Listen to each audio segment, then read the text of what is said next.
Hi guys, உங்க எல்லாருக்கும் வணக்கம். இந்த மரத்து பேரு சிவந்தேனியா. இந்த மரத்தை நம்ம கப்பலோட்டிய தமிழன் வ.உ.சி. சிதம்பரம் ஐயா அவர்கள் பிறந்தநாள் நினைவா 5/9/2017 என் கையால நடவு செஞ்சேன். இப்போதைக்கு 30 அடி உயரத்துக்கு மேல 2 அடி சுற்றளவு கொண்ட மொத்தத்துக்கு வளர்ந்துருக்கு. இன்னைக்கு இந்த மரத்துல ரோட்டு பக்கம் இருக்கிற கிளைகள்லாம் அப்படியே விட்டுட்டு வீட்டு பக்கம் போகிற கிளைகளை மட்டும் கட் பண்ணி விட போறேன். இதுக்கு பேர் தான் கவாத்து முறை. இதுக்கப்புறம் நான் எப்போதும் செய்யற பராமரிப்பு வேலை தான். இப்படி பண்றதுனால மரங்கள் நல்லா வளர்ந்து அதனால கிடைக்கக்கூடிய யூசஸ் எல்லாம் உங்களுக்கு நல்லாவே புரியும்னு நம்புறேன். அப்புறம் ரொம்ப முக்கியமா உங்களுக்கு எல்லாம் ஒரு விஷயம், இப்பெல்லாம் மரங்கள் நடவு செய்யவே இல்லைன்னு கேட்காதீங்க. அந்த விஷயத்துல எப்போதும் மாற்றம் இருக்காது என்கிட்ட. அந்த வேலையெல்லாம் அது பாட்டுக்கும் தினமும் 1 மணி நேரம், வாரத்துல ஒரு நாள் சண்டே 4 மணி நேரம். நான் மரம் வைக்க ஆரம்பிச்ச 2017 ஜனவரியில இருந்து மாசம் ஒரு மரம். இப்படித்தான் என் ஷெட்யூல் போயிட்டு இருக்கு.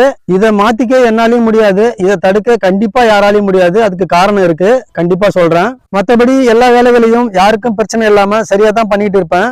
ஓகே கைஸ், திரும்பவும் அடுத்த வீடியோவில் இதே ரூட்ல வேற ஒரு மரத்தோட சந்திக்கலாம். தேங்க்யூ.